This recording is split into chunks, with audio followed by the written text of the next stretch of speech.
Do you believe in accountable love?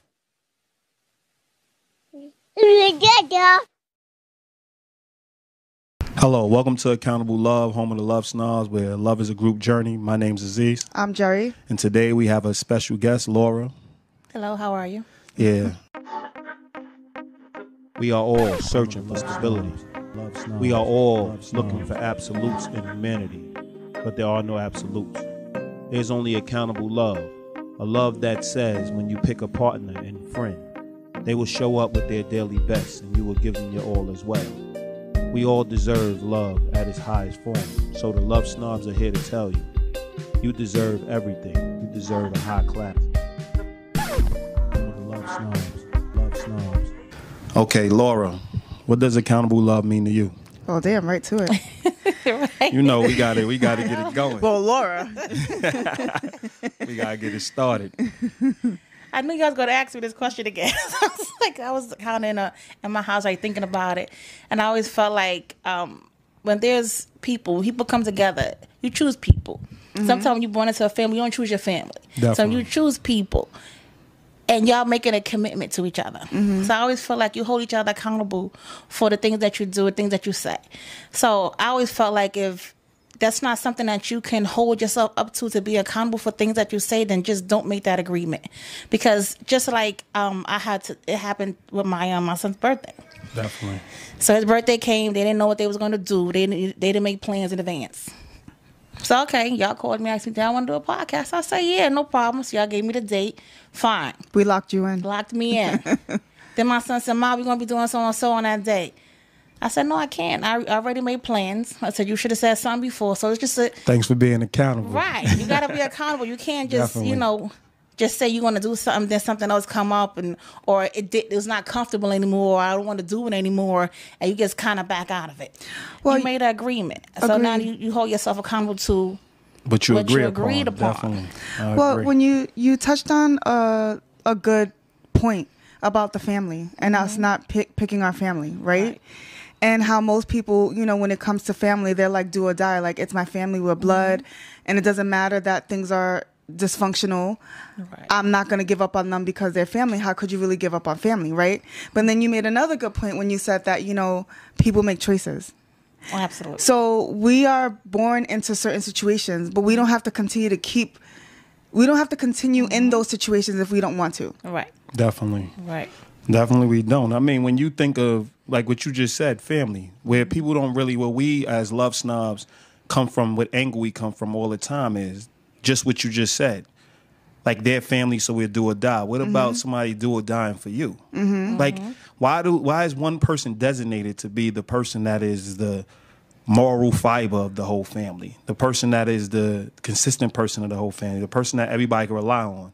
And then when they actually decide to say, okay, I'm cutting you off because you drained me, now we family and you don't do that to family. Right. It doesn't make sense. Right. Of course we do that to family because family don't drain other family. Yeah. So they don't look at what they did to get you to that place or get you to that point. They only deal with the fact that there's a void being met. No, a void being opened. Open. Yeah. A void being, But it's like whatever. It's like you're wrong.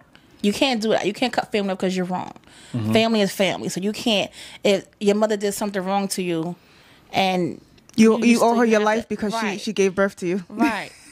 So it's like, no, you can't do that. That's your mother. So then people start looking at you like you the bad person because you cutting off your mom because she done destroyed you. So it's like, no, I can't continue to let her do these things to me. I have to cut her off. And they hit you with the life is too short line, right? But life is too short to have BS relationships, right? Absolutely. Life is too short to have a relationship that is one-sided. And I think that that's what most people don't really see. They're so quick to use that cliche line, but they're not looking at it on the reverse side. Why are we wasting year after year on a relationship that really doesn't make sense and is really unhealthy? And it's never advice from somebody of strength. It's always advice from that person that's not courageous enough to make the same move you're making. Absolutely. Like, they probably should be judging. cutting the person off as well, but they're looking in the mirror, they're looking through you, and if you cut them off, then now they feel they're compelled to do the same.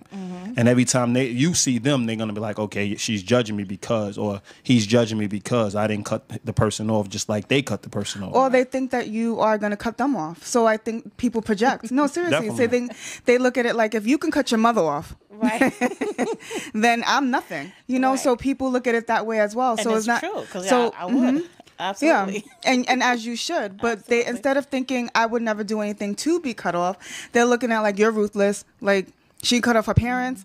She definitely could cut me off. When you have standards, is the fall is longer. It is longer. The fall is a further fall, and you have to deal with that. So don't climb to the standards. Don't be around people with great standards, because therefore you're living in the clouds.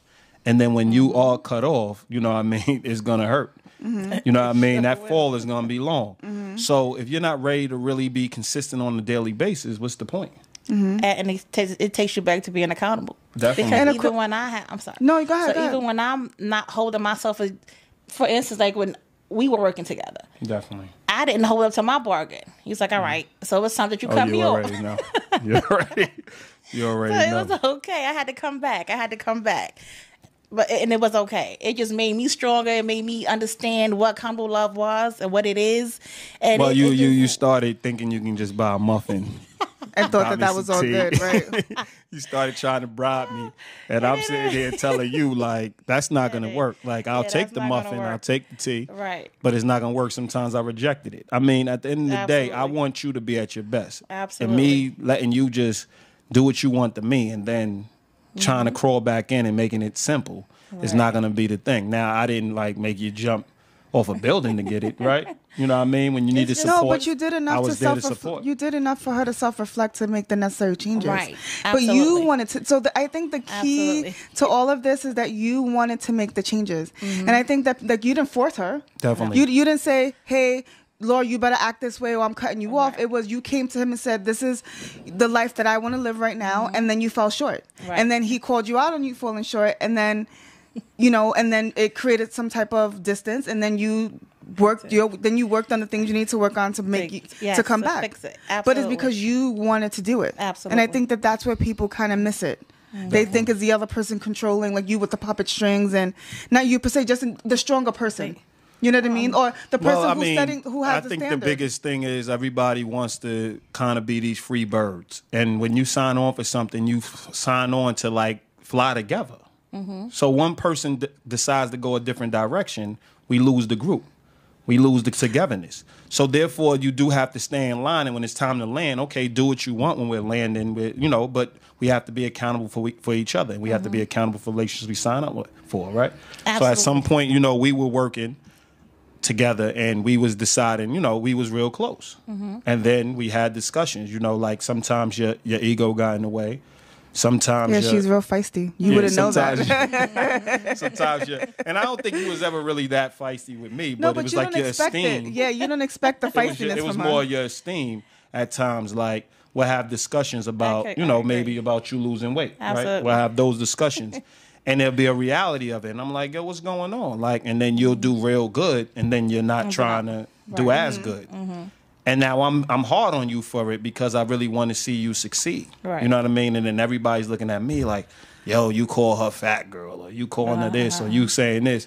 And I'm like, if she ain't saying anything, what's the problem? Yeah. But we all know that they see the disability, I see the person. Right.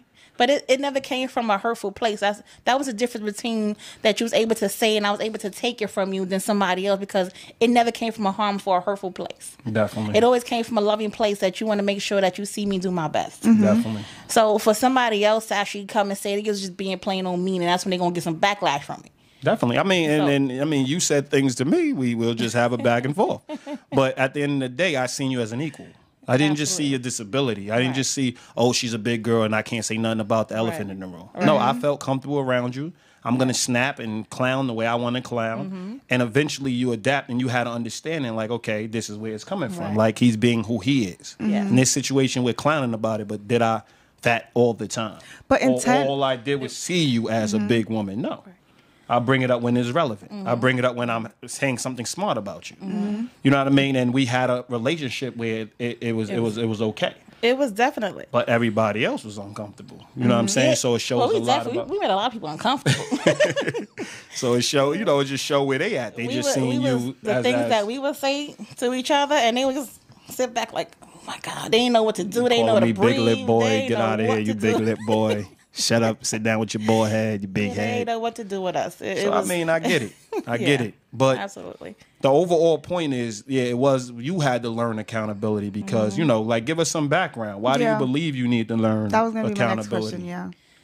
Because there was a lot of times that people would ask me, you know, to go places.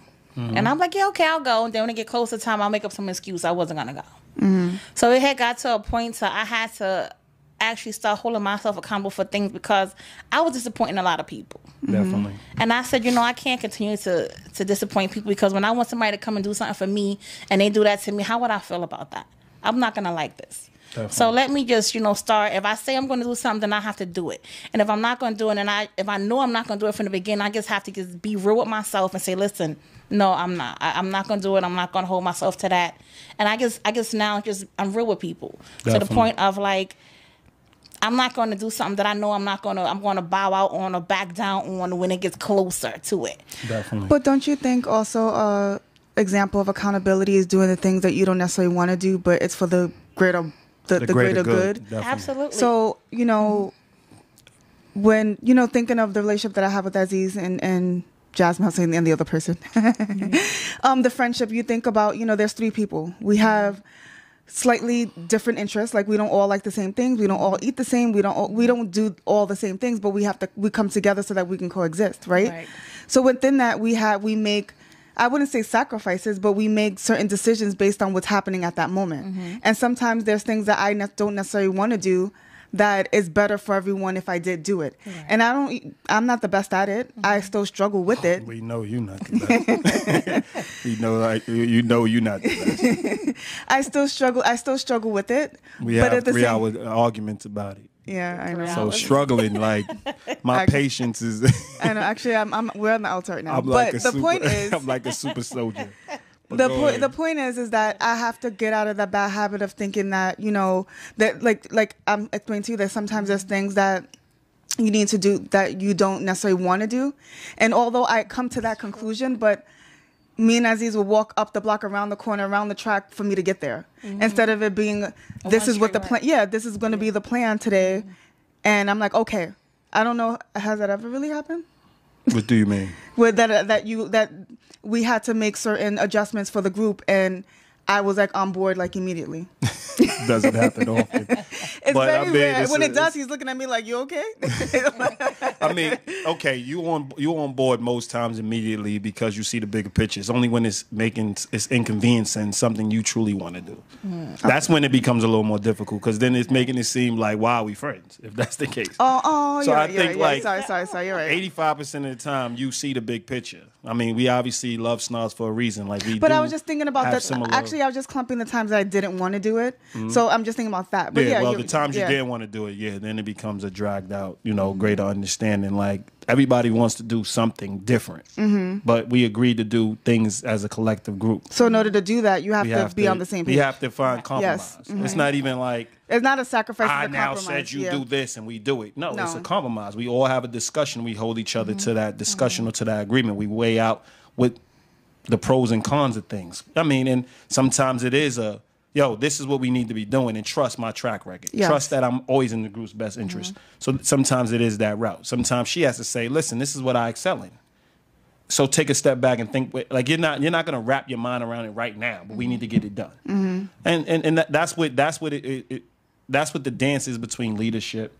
When you have to take the lead and when you have to fall back, you have to know that. That's the juggle in life. Because a leader is not leading all the time. No. A leader knows when they have to take a back seat as well. That's also leadership because I believe we're a group of leaders. You know what I'm saying? Just like I seen leadership in you. Now, you never want to be really on the front line, which you already said. I'd rather be in the background, the secretary of somebody's dream. But and you know, at first it was like, yo, have your dream. Like I'm really pushing it. And then I'm noticing like, yo, you're great at piecing things together behind the scenes. You know, everybody doesn't have to be in front of the camera. You get what I'm saying? So I started seeing your strengths, but I didn't know that you was a leader. Like you can lead in your area. So if you're like, let's say the secretary of somebody's dream, you have a team that you're leading because you can't just be a part of that team as the secretary. Absolutely. You have to be a strong force on that team. Yeah, of course. So that's what I noticed in you, and I try to, I try to just bring that out of you, or inspire you to show your greatest side, or all times. But what was your idea of love like growing up? Like what was your Wait, no, can we go back to the fact, like, so we talked about, making plans, keeping them, or not making plans at all. Based on what we discussed about sometimes making the plan even if you don't want to do something, based on who the person is, pushing forward. Like, what are your thoughts on that? Just so we can finish that segment up, then we can move on. I guess it's all according to what it is, because last year my son wanted to go to, I'm sure I'm going to say this very wrong, but Salsa Confego, some club. Salsa Confego, yeah. He went, I don't like them places. But because it was my son and he wanted me to go, my daughter, she also did it for her birthday. Because it was my daughter, she wanted me to go, I went. I don't like big crowds. I don't like places where I can't get out of. I have a problem with that, and it makes me itch. But because my children, Mom, I really want you to go, I went. So there were things that I Did you have a good time? Yeah, the music was great. I enjoyed the music. I had a little drink, so it wasn't so bad.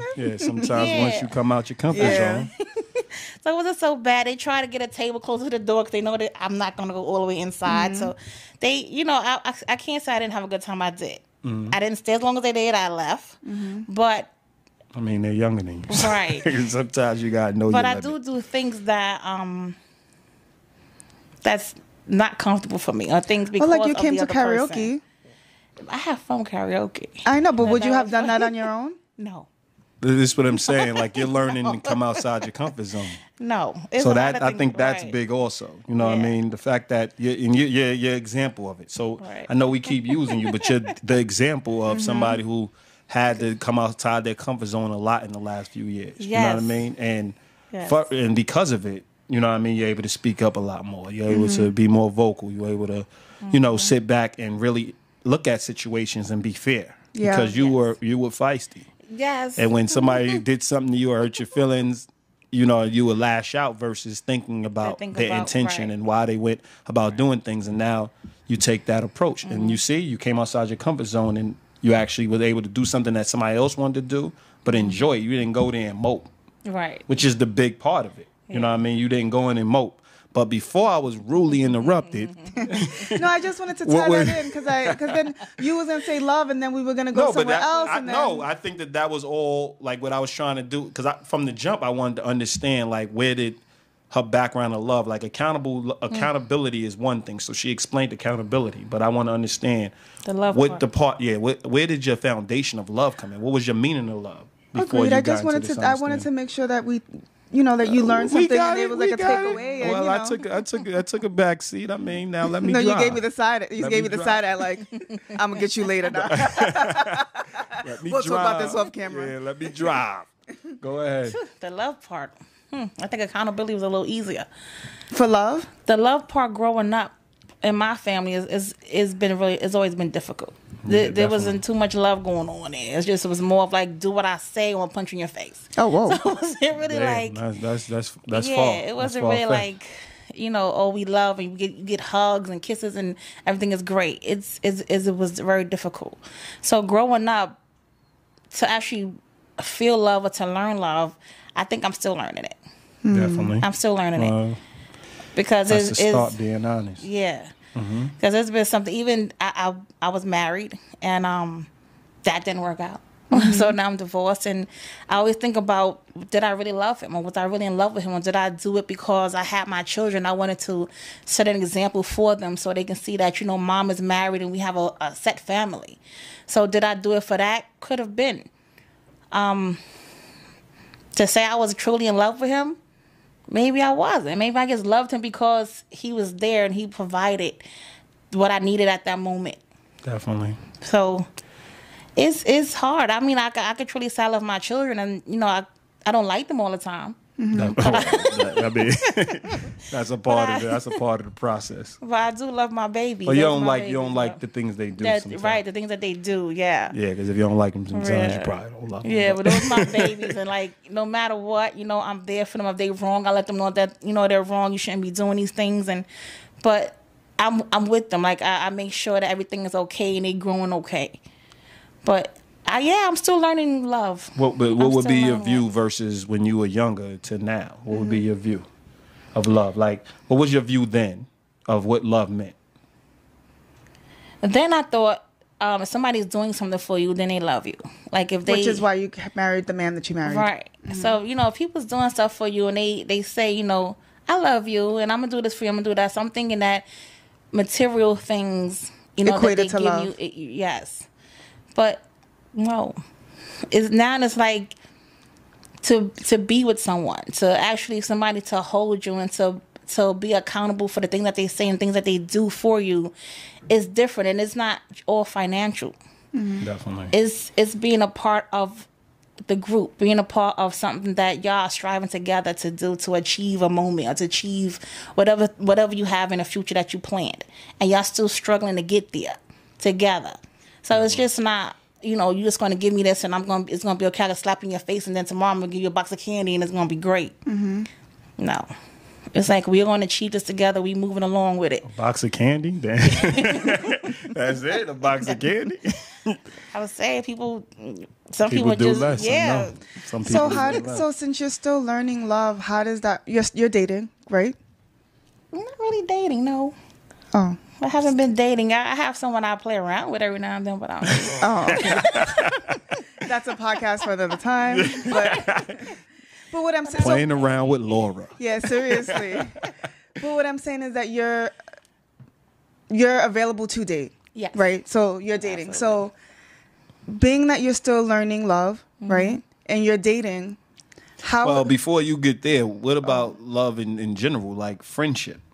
Oh. Like, how would you, because that's a romantic love. But how do you equate the word love? Like, how do you universally use it so you have people in your life that Support love you you, and you love them? Because we always say love is a boomerang, meaning you truly love someone when you know that you can give them your all and you're getting their all in return. You know what I'm saying? So how would you equate it with your, let's say, friends? Let's say people you encounter. Let's say your standard, without even having a human being involved, your standard for love, when it comes to like, this person loves me based on the standards and the ideals I have with dealing with love. Of like a bond in a friendship, trying to develop a anything like your friend, because we always say it should be a step. It should be steps. I guess so that's a problem, 'cause I don't have friends. Friends you don't have come any first. friends? No, I don't. I haven't put myself out there to actually have friends. Have you ever had friends? I had one friend that was really close to me, and she passed away. Yeah. So, and I think that's a scary part of it, because my younger brother, I always felt like that was my best friend. And then I had my best friend that we grew up with, been friends for almost 30 years, and they both passed away. So once that happened, I kind of shut myself down to make your friends. Definitely. So that was a road. That was definitely a road we had. Yeah. That was a hill I had to climb. I know. So I know it all so well. But, express it. So you think like that now hinders you from actually connecting with other people? It scares me. But what are you scared that they're going to die? Or are you scared that you don't want to invest the time and then... Yeah, what are you scared of? I'm not scared that they're going to die. I think I'm scared of the part of me not being enough for the person. Like, because there are things that I just I'm not interested in doing. Like, the friend, maybe I haven't met the friend that maybe is compatible with me. Definitely. Because I do meet people, and there are friends that they still want to go and they still want to hang out and they still want to do certain things, and I'm just not that hangout person. I'm kind of a loner. I like to kind of stay home, and I know you can't have a friend being in the house. So, well, you can. They come over. Yeah, but I don't really want nobody in my house neither. You really think that, like when we, I'm gonna challenge it because I have a problem with loner. I know. Is anybody truly a loner? Like we are a product of our upbringing. Right. We are a product of our fears. We are a product of a lot of people of our walls. The things we, a lot of the anger. We are a product of all of our bad. And all these things that are emotional, they also help us, like not touching fire because of fear. Right. Making sure you're angry because you're expressing something when somebody caused you pain or harm, and you're letting them know, listen, this is not happening. There's good ways to use it. But what I mean by anger is the negative anger, where you're taking everything in, you're going to explode every so often, or you're a person that, you know, is scared to walk out and meet people. So, you know, when I hear, you know how it is. When I hear loner, because I always believe we all are put on this earth to connect in some form or fashion. Just true. And whether it's just 5 people connecting to 5 people, connecting to 5 people, and call me an idealist, but I do believe love is the way of actually enjoying, like having a life that's unified and having all of us in the united front. And togetherness will do that. So when I hear a loner, are you truly a loner, or is it something, does it go back to the fact that you are fearful of the thing, so you tell yourself you'll enjoy, because it goes back to like going to karaoke, you enjoyed it, but you would have never won before. Never went. Yeah, right. So it's just a lot of things that you close yourself off to do because you're scared, or you don't want to come out your comfort zone. And staying in your comfort zone is like staying, you know, under a warm blanket, and you know, with your fuzzy pillow, your fuzzy slippers, and a sweatshirt, and you're nice and, you know, comfortable. That's your comfort zone, and you don't want to get dressed. You don't want to make the effort. You just want to stay where you at, right? Right. But so when I do come out and I do actually engage with you enjoy yourself. I enjoy it. I do. So you're not really like a loner. I do. You just really hide like behind people. that. You just hide behind it because you tell you tell yourself that that's not what you like. I mean, but you wasn't and another thing, you wasn't exposed to a lot of things. Yeah. So exposure and lack of exposure can be a fear factor as well. You know what I'm saying? So when we have, like, we all sitting on the show, we have the Accountable Love, we have guests that come. We talk about all kinds of things, you know what I mean? You're the first guest, I would say, we sat down and really was introspective. Like, well, yeah, absolutely. Because most people, we're sitting there, we're having discussions, but we're kind of just talking about the concept of things. Yeah. Because we try not to get, we want to get personal. Whenever the flow of the discussion happens, we love to go there. So like, we are big on honest discussion. So those just never just went there based on the energy in the room. But there was more people too. But yeah, and that's the case too. Yeah, we was supposed to have another male here, but you know, he canceled last minute. So yeah, see? so He left you hanging. Yeah.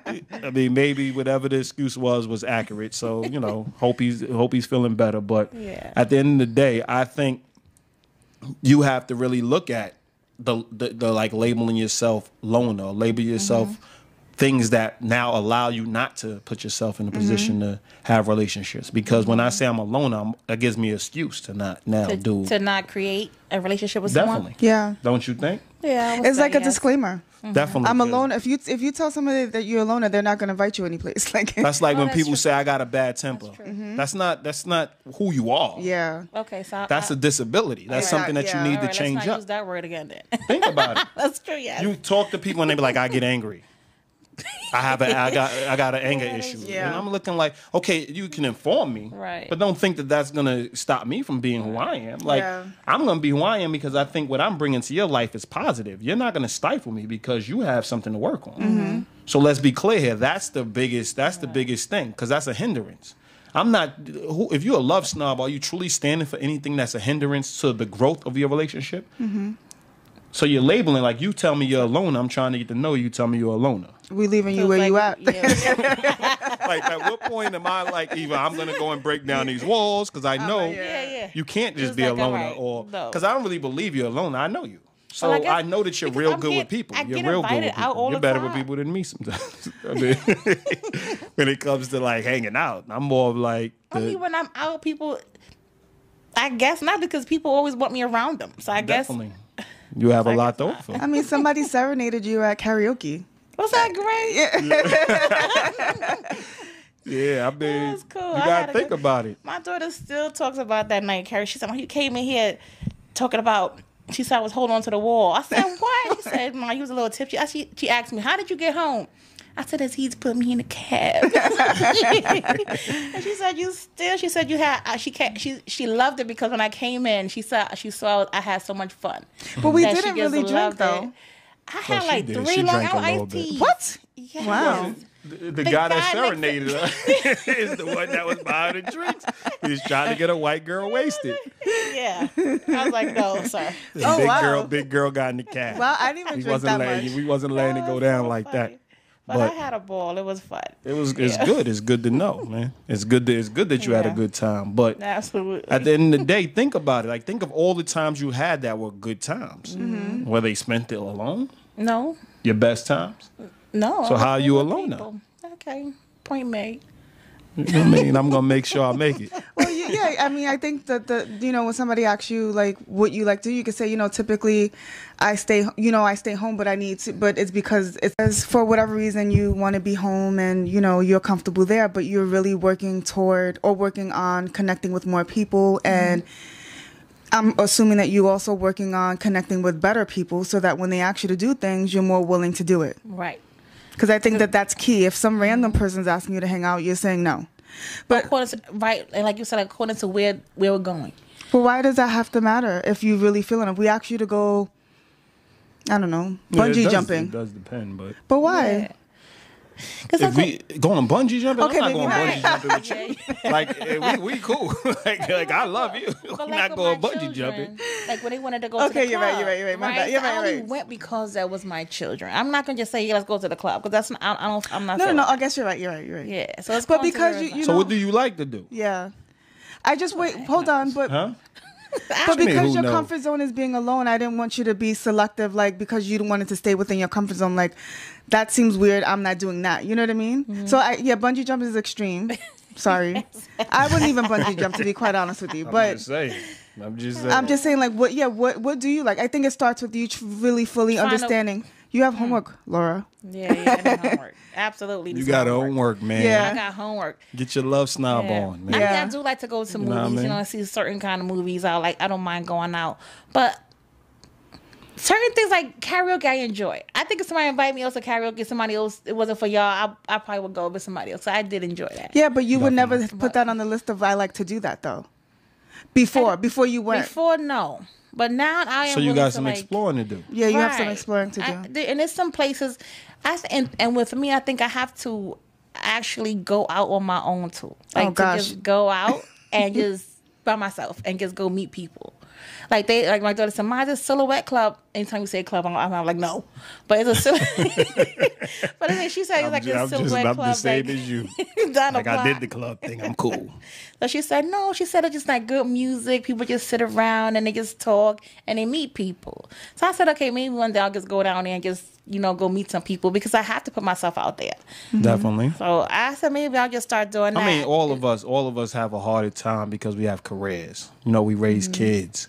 We have, so as you get up in age, it is a little harder. Like you're the pool of the people you probably gonna deal with, and you should always explore outside. But it's gonna probably be people mm-hmm. like people you already interacted with, and then you're like, okay, at 20, it wasn't on point, but at 30, mm-hmm. we're a little more mature. At 40, it may be we may be a perfect fit because we both learned how to actually love and how to actually mature into togetherness. So now we're willing to see if it's going to work this time. So there's certain things like, I think with you, like you said, you was in a marriage for, I know the time, I know how long. So you was in a marriage for a while. Yeah. And it does take a toll because I was in a relationship, for let's say 5 years. Mm-hmm. And it was hard for me to get back out there and have an understanding of how to really interact with certain people without having the person that you was with on your mind, or the person that you was with, like what you're used to doing with that person, have to learn a whole new person. So it gets scary overall. Yeah, it gets it's scary like you're for starting anybody. all over again. You know what I'm saying? And I'm like, I'm outgoing. I'll go talk to people. I go,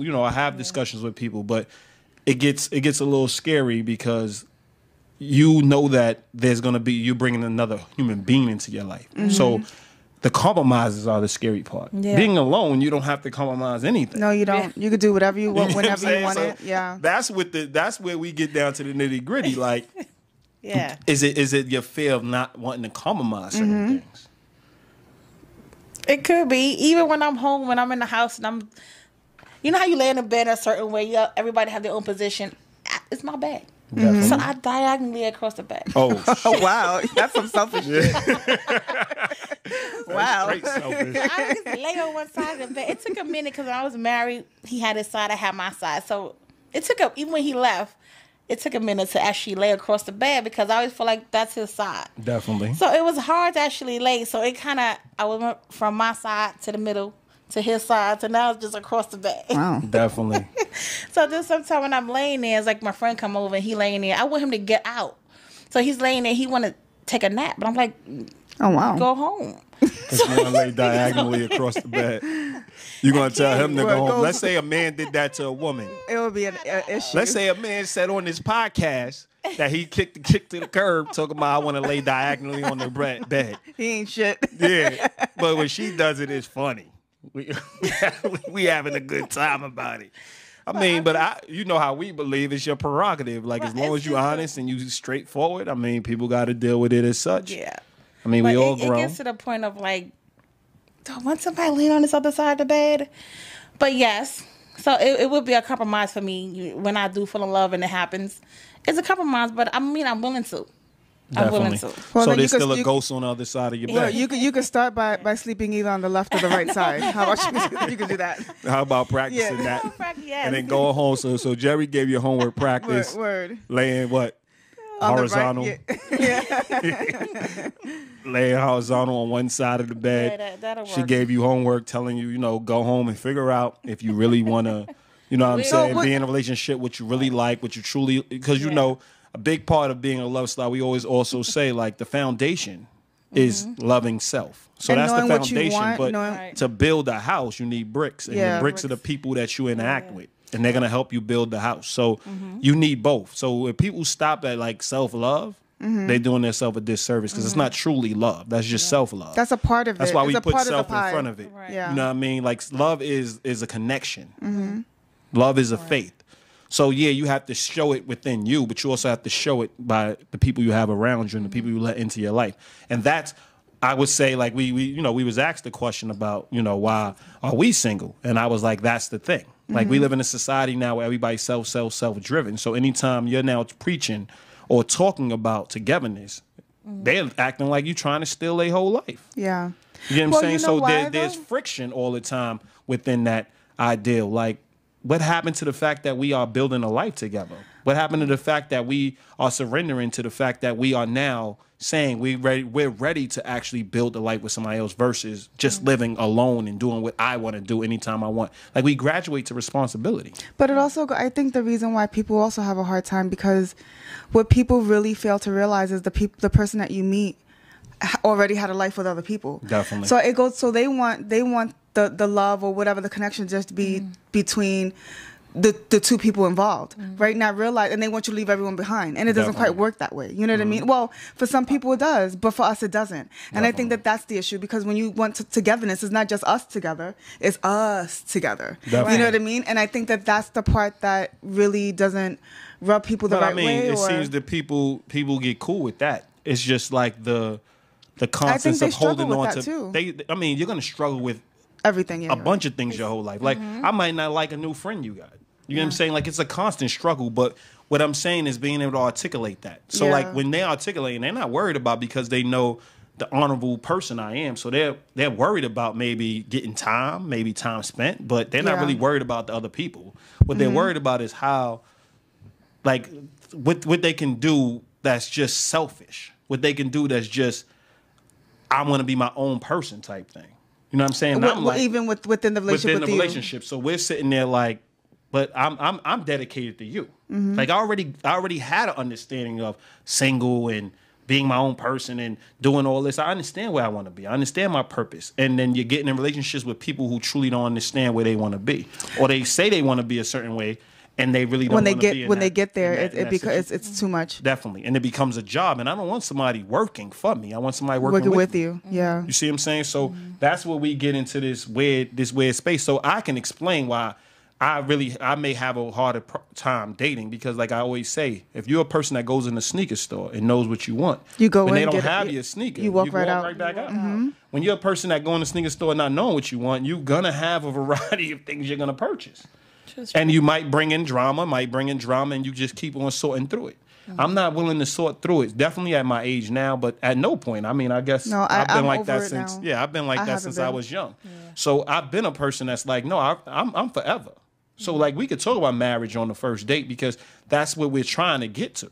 Has nothing to do with I'm marrying you today. Has nothing to do with I'm marrying you in 6 months. But we can talk about the commitment portion of it the first day because we have to decide. The whole point of us getting to know each other, the whole point is to see if us it's having going to be a good it's match. going to be a long-term relationship. And even at this point, I learned to be friends first. So I kind of meet the person, we kind of build a friendship. And everybody I've had, like I've dated, has been people that we have started off trying to build a friendship and seeing if it can go into something long-term and then things didn't work out in that way. So there's a variety of ways to go about doing things, but we would say the healthy approach is first with you finding somebody that you enjoy being around as a friend. Well, no, I think the healthiest choice would be find out what you want. Think I mean, it starts with that. Yes, definitely. I think understanding what you like. I think understanding what the things that you want to do, that you like to do, the things that you need to work on. I think that will help you. That will help you sort out a healthy partner for yourself or friend. Starts out as a friendship, and then based on the friendship, you can see if it can go further than that. I think that's where it needs to start with you, because if you don't know what you want, then you're gonna try all types of different things and waste your time dealing with certain things that you necessarily don't need to waste your time on. And it doesn't mean that it's not going to change. Like I used to like to do certain things 5 years ago that I don't like to do now, right? But I think that maybe if I would have younger in my life really thought about the things I actually like to do and why I did them, I maybe it wouldn't have taken me so long to figure things out. You know what I mean? So you're here, you know that there's some things that you need to work on. I think it starts there, so that you could not have those friends that you just want to come over and lay in the corner, but somebody that you actually want to build with. Yeah, true. I mean, it's just one thing, God, but even when I didn't think there were multiple, but since you, do tell, Laura. You said friends, so like this is what, like. Yeah, say friends. Oh, my bad. No, but he wasn't the only friend. No, what she's saying is you don't want friends. I mean, when she said plural, you don't want friends. She was stating that one person, but she was saying you don't multiple people coming in and out like that. Yeah, in the future. Yeah. And it's like even when you're going out on dates, it's like to start dating is difficult because, like you said, if you bring up a conversation, you can bring up a marriage conversation, right? So there are people. I mean, I have went on dates, and when you start to talk about deep topics, they don't want to talk about it. They're not. Well, the then ones keep for it you. moving. This is what's happening. So I'm only having one dates with these people. It's just get. No, I but get you one keep date. on. But You it's gotta not, you don't believe- get discouraged. You just know that those people were not the right for you, and you keep it moving, and Right. you keep going until you find that person that wants to have the conversation about what their thoughts on their beliefs are on marriage. You know what I mean? But you got to understand too, love is a faith within you. Yeah. You have to have it. You have to believe in the idea of being in a partnership before anybody's entering your life. Yeah. You got to believe in the idea of friendship before anybody enters in your life, because that's why people get discouraged, because you're like trying, and heartbreak has happened to me. Like it's painful. You can't sleep at night. You don't eat. You're waking up sweating. You checking your text messages every 5 seconds. Your And now phone is social dry. media, like your you phone is looking dry. You're like, I mean, I don't go that far. I don't know if I my can. bad. That sound like I a don't stalker. go detective where I'm like looking up. But No, but I'm typically saying you when guys they are when still they when they hit friends. when they hit a like on your thing, you're Right, like, like, oh, they they liked hit it. a like on it, but you still like F that. You need to call me. But at the end of the day, you go through that heartbreak. That heartbreak is terrifying. But when you have the belief that I want a partnership, you realize it may still be It's that temporary. person. Yeah. It may still be that person. But the it means heartbreak that is y'all temporary. just wasn't in the great place at that time to really get to where y'all need to go. But you never lose focus on loving you. You never lose focus on the idea of being in a relationship. You never lose focus on I would say a romantic relationship. You never lose focus in friendship. Because then you start saying things like, I'm a loner. Well, yeah, but you shouldn't. You know what I mean? You shouldn't allow a bad situation to dictate who you are, Right. or change who your character. Like you know, how people say, Aziz and I talk about this all the time. If a person takes you out of character, then they're not for you. Oh, So absolutely. if you're around the person, that even comes with the people that don't want to have those types of discussions, or the people that are not putting in the effort. Those people are not for you. Yeah. Because you are feisty. Like think we actually was around each other for 2 years straight. You actually worked in the It's only same been 2 room. years. I mean, I'm talking about in the room. We knew each other longer, but in a room, we actually, and did I have ever stifle your Voice? your voice? No, never. Did I ever tell you not to talk to me a certain way? No, never. Did I ever like? I always understood that you're feisty. I understood that. Like, if you ever crossed the line, we had a discussion. Yes. There's Sure never did. been a, yo, I got discipline, and there's a way you say things and a way you don't know. I got to understand who you were. Now, why don't you take that same understanding and say, this is what it means to be in a relationship? Like, a person understanding who you are. And when I mean by who you are, meaning your feistiness wasn't a bad thing. It might have been misdirected at times. Yeah. You might have been done malicious shit with your feistiness, but that was something that was said. Like, yo, Right. you didn't have to do it. Like, that right there Right. is malicious. That right there is nasty. Yeah. You're not a nasty person, so stop reflecting that. Yeah. Right. You get what I'm saying? But you have to look at it like, be unafraid. This is your love life. And I always tell Well, your people, life in your general. first date is the interview of your life. So it's unafraid. Like, go out and just say, "Hey, how you doing?" And just start talking to I'm them. not saying no, talk no, to no, no, strangers. He's saying You know, that your he- parents tell you don't talk to strangers. Yeah. No, I'm saying, like, if I went out to a maybe karaoke or so, and I seen somebody out there I like, just Oh, introduce definitely, myself. definitely. Right. That's what I'm Introduce yourself. I mean, this is. We're not old fashioned. Like you have a right. Like when you saying women, we all want to be equals, and I always see you as an equal. You walk up and if you see me first, why not? Why Ask wait for me to look at you? Ask for the number. But again, y'all don't do well with rejection. So, Well, I I think mean, most we could women- get rejected We 10 have to. times in one night. Y'all don't care. Y'all care about rejection. I mean, to the highest I'm extent. like, are men used to doing that? Like, y'all used to going out and being rejected? No, we get Keep hurt too. going. No, they get If it's somebody, see, most men, they take their shot at somebody they really don't care about, so it doesn't hurt them. But when they really find somebody they really attracted to, it affects you. Yeah. But you So you still keep take your trying. shot. Yeah, we keep trying because we know, like, when you know that this is somebody that's going to be with, you're going to be with for the rest of your life, and you believe it, you keep going. But they also know they don't want to. They don't want to. They also know that the woman's not going to do it, or most women are not. So they don't want to mess up. They don't want to miss out on the shot. So I think that's another thing as well for men. I think that if you see a female that you're attracted to, 9 out of 10 times, even if she's attracted to you back, she's not going to say anything to you. So why let her walk by, right? So I think that that's why men are more of the go-getters, because that's they a know good- that's a that good they point. don't. That if they don't seize the moment, it's a That's wrap. how we socialize. Yeah. It's definitely That's it. how we Look, were when raised. a woman comes up to a man and It looks like she knows what she wants. really, It Yeah, doesn't look I like do it all the. just- I wouldn't say all the time. I sound like I'm out there. Right? I do it all the. Yeah, you the jump. But I do it. I when I see attractive guys that I like, I speak to them. What do you say? She does. I'll say hey, hi. I'll start with the That's hello. Why, that's why she my homegirl. 'Cause I like I'll start that. with She's hello, assertive. and then we'll start it from there. I mean, one time I was She'll crack a joke. one time I was petty. I remember being on the Metro North, and I had like a poster board because I was in school, and I bumped into him on purpose. And he was like, I was like, oh, I'm sorry. He was like, it's good. And I was like, I see you every morning. And then we started the conversation, and then we exchanged numbers and whatever. But yeah, I don't mind putting myself out there. Women don't try this at home. Don't try this at home. Money might turn around and It's like, yeah, sway. word. But yeah, I mean, and I'm one of them people that love a assertive woman. So like, I'd rather a woman walk up to me. The women that don't, I'm really like, there's no reason why we're gonna really be compatible. Like, I can do it. I see you, what you look gonna good. do I when can we I can walk up to you. I have no problem. So what happens when women walk up to you? What they gonna say?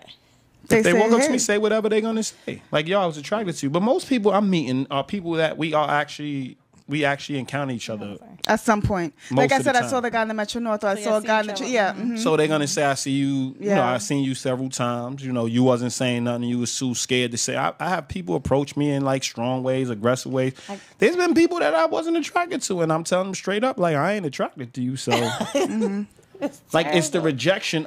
But I've been rejected in that way too. Yeah. So why is it so much bigger when it happens to a woman and you're arrogant and all this other stuff? Like, I'm just keeping it real. Oh, there's people I've haven't been attracted to, and I ended up liking. Yeah, that Because too. of- yeah. That's true. One, they was all the other persistent too, attributes. because I spoke to them and it was incredible. And the beauty's in the eye of the beholder. Definitely, but good looks aren't. Good looks is a fact. Yeah. So I know that you're looking at somebody and they over time they start looking 10 times better. I know that my judgment is a little skewed because now I'm into who the person is, and that's the whole point of it. But good looks get you in. Yeah, but they don't keep you. They really don't. So people, I have a big problem with people always, it depends on the looks, and looks is opinion. Like everybody knows the best looking person walking in the room. Absolutely. Everybody knows a good looking person. So why are we going to steal from them just to make a person that's not as attractive feel better? Like, just give them their props, and then there's other components. Well, also, everyone has a preference, too. So you can be attractive, but that person may not necessarily be their preference. Definitely. And there's other things. There's body type. There's everything. Right. There's personality. There's all these things that, I mean, you don't see personality straight up, but you do see energy. Like you, and you a lot of people like the somebody's attractive energy. person. Right. Yeah. Mm-hmm. Yeah, energy is important, too. Yeah. Well, yeah, if you come in like poor, pity me, yeah. Yeah, tell us about the energy. Yeah. Tell us about it. What about if you walked up to a man, what would you say? Yeah, what would you say? Pretend that you're the guy. I would just say hi, introduce myself and say my name. I would just tell him who I am. Like, hi, my name is Laura, and I'm standing in front of you because of what? Yeah. Well, let me give you this one. It was this guy. Even though I know this guy was married, I said that to him. I said, I know you're married, and I'm not trying to come on to you. I think I just find you very attractive, and I just want to just tell you that. But that's safe. We're talking about a guy that you can actually... the guy that you actually can be with. Exactly. Scratch that. By a married man, you would just be like, he's married, that's why he rejected. Yeah. No, I wasn't... You can feel rejected by him, but I just wanted to say that. But a regular person, I think I would say that. Like, if he was just, somebody that I saw in the street, I would just go up and I would say that to him. But you don't be weirdo, like tapping some guy on the shoulder, like, "Hey, I thought you was cute." Like it just. Yeah, but you could. I mean, it's like you can go that route. But do you kind of catch? I've never done that. I think you do what it takes if you think that this is somebody long term, right? And you do what it takes. I think it's. I mean, I haven't come across anybody. Let me not say do what you take, because there's people actually listening that might go a little extreme. Okay, don't stalk, but do what it take. Meaning, you introduce yourself, right, don't put the rabbit in the pot. You got to kind of get the hint when the hint is obvious. But when it's like some subtlety and you really believe that you can still slowly but surely this is the person, you got to find different ways to kind of make yourself known. It's a little hard, especially with men. It's a little hard to read whether a person's telling you to get the hell out of there or they got walls and they really like you, but they're not letting you know.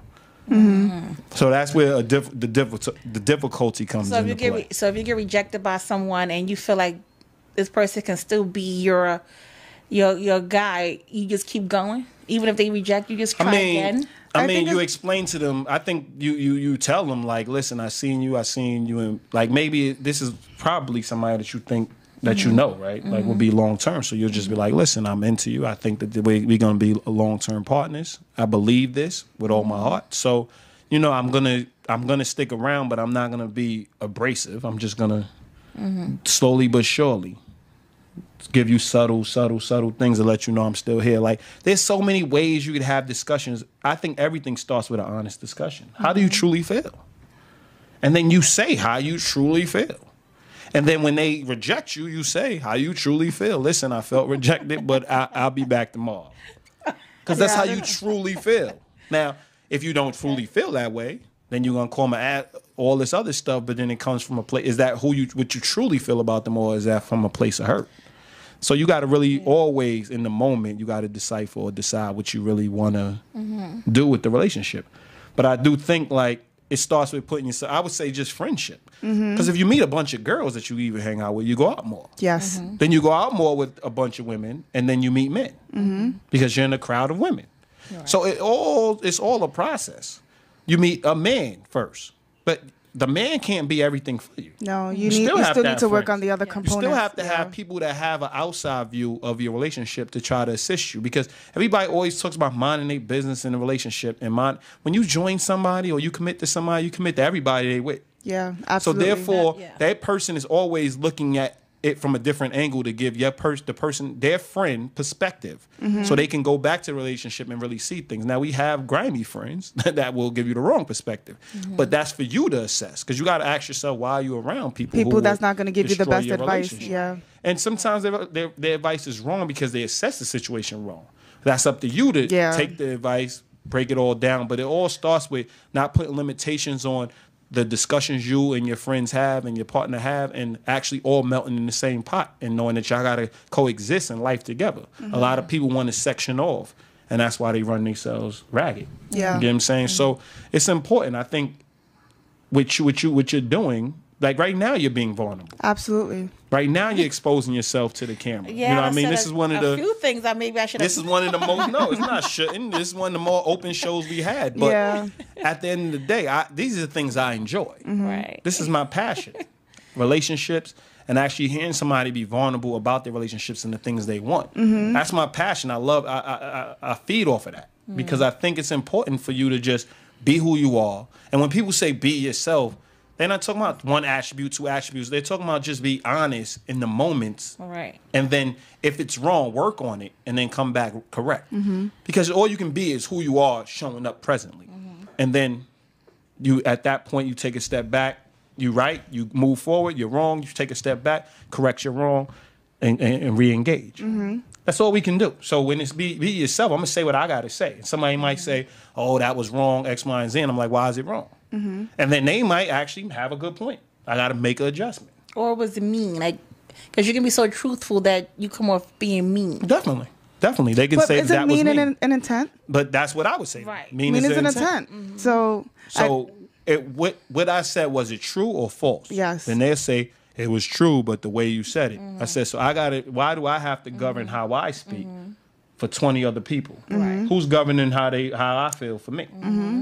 So who decides who's the person in the room that deserves? It's always the person that people deem the weaker person. But I look at people as equal. So I'm gonna say what I have to say, and then they'll correct me because they're my equals. So if they're offended, they'll say, "Listen, I'm offended." But it's always the side person talking about something mean. It's never the person you're talking to. Always. It's always some random. Always. This is why we, it's scary in the workplace because sexual harassment is just somebody listening.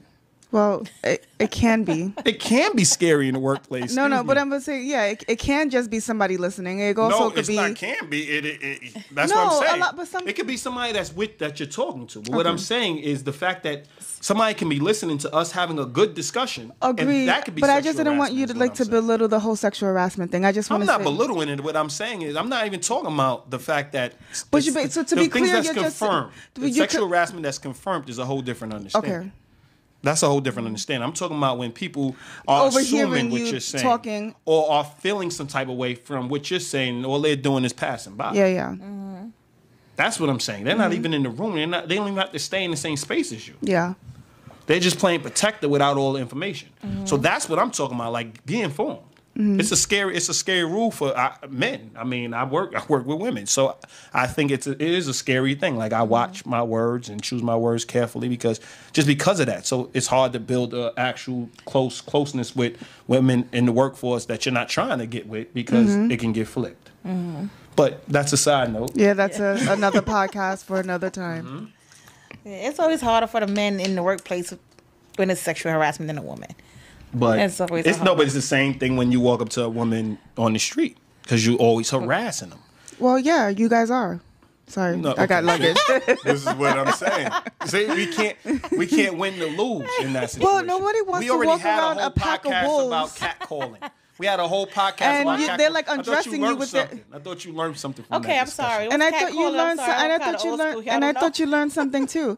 You passing by a group of guys and they're undressing you with their eyes. Yo, ma, what's going on? Like, word. I mean, they catcalling, but like the environment you in, the type of the way that you're able to articulate plays a big part. Like if you're amongst a bunch of people, we all speak slang. We all like ma is maybe a term of endearment. For you, it's you're not educated. Yeah. Get the hell out of here. Yeah. Yes. You're a street urchin. Yes. I can have a PhD, but I hang out with a bunch of people that that I'm from. I grew up in neighborhoods, in urban neighborhoods, so I do speak with a certain slang. I'm yo ma, what up? Then like you may go that route, and you may go. Everybody says this is disrespectful, this is respectful, but you may get one girl with the A ma, and you may get another girl with how you doing, you look nice, but even when you say you look beautiful, you get the dirty look. No, here's the thing. It's right not. It's not a. You get the dirty look, right? And like, oh my god. But if it's somebody if it's somebody you're attracted to, if it's somebody you're attracted, yeah, exactly. That's what I'm saying. So let's keep it real. The yo ma or the yo shorty or the you look nice, like those things don't necessarily bother me. What really bothers me is just you walking by a group of guys and they're like literally undressing you with their eyes. Like that stuff is just gross. Okay. I can get with it. So, you know, like, yeah, environment plays a part. So, I can definitely get where understand that, but there's a discomfort. That's but whack. I'm saying if you never seen, we already had this discussion. Yeah, so let's if you never seen somebody, you scared that they're gonna pass. You're not gonna probably see them again. You gotta, but you're not gonna be like, psst. As they say now, you gotta shoot your shot. You know what I mean? And I'm clutch, so I'm trying to see what's happening. But I think overall, I think you have all the tools. Yeah, I just think that you need to apply them. You just gotta think about what you want to narrow things down and get out the house. Yeah. No, I mean, and just be open to people. Yeah, be open to believe in yourself. Believe that be who you are. You're gonna weigh on the wrong people. Right people are gonna embrace you. Yeah. Oh yeah, I've weighed on wrong people. So I mean, if you weigh on them, you just weigh on them, and when you find somebody that you don't weigh on, they're gonna be very compatible, and you're gonna have the people that you really want to be with, and that's where it all starts anyway.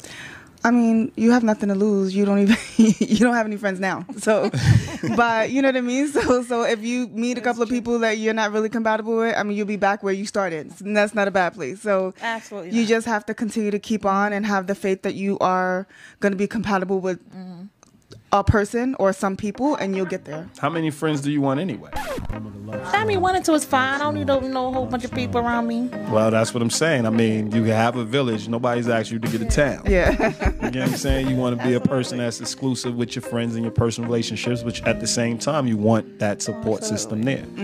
But on that note, my name's Aziz. I'm Jerry. And thank you, Laura, for joining us on the podcast. We appreciate it. It was great. All right. Thank you. Peace.